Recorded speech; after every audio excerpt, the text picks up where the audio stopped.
Nous, la troisième voie, rappelons aux Gabonais que tout ce qui est fait sans vous associer est fait pour et contre vous.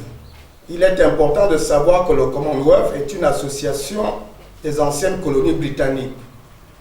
Le but pour lequel la Grande-Bretagne a créé cette association était d'éviter une décolonisation conflictuelle et de conserver de bonnes relations avec son empire colonial. Il ressort donc de cette présentation que nous n'avons aucun passé commun avec les membres de cette association.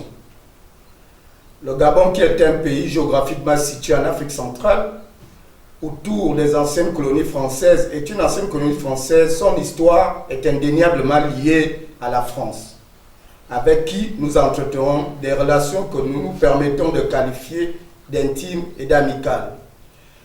Alors, comment expliquer notre adhésion à cette association alors que notre premier partenaire économique ne s'y trouve pas? Oui, on nous citera le Rwanda, mais le Rwanda n'a pas de relation aussi forte avec la France comme le Gabon. L'attitude qu'affiche aujourd'hui le président Ali Bongo en voulant placer le Gabon dans le Commonwealth veut faire croire que les traditionnelles relations diplomatiques ne conviennent plus au Gabon, c'est-à-dire avec la France. Mais les Gabonais ne sont plus naïfs.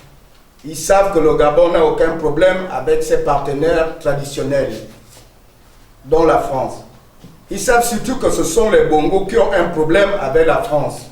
Ce sont les Bongos qui constituent le point de blocage de l'émergence du Gabon. C'est pourquoi nous disons, et nous continuons à le dire, tout sauf les Bongos. Que cherche réellement le président Ali Bongo et son ami Liwai pour engager coûte que coûte le Gabon dans une aventure à laquelle ils ne fournissent à aucun Gabonais ni explication, ni objectif, ni avantage pour le Gabon? Au nom de quelle outrecuidance agissent-ils pour ne pas soumettre une telle question à l'approbation du peuple souverain? Font-ils du chantage à la France pour lui faire accepter Noureddine Bongo afin qu'elle le compte comme futur président des Gabonais?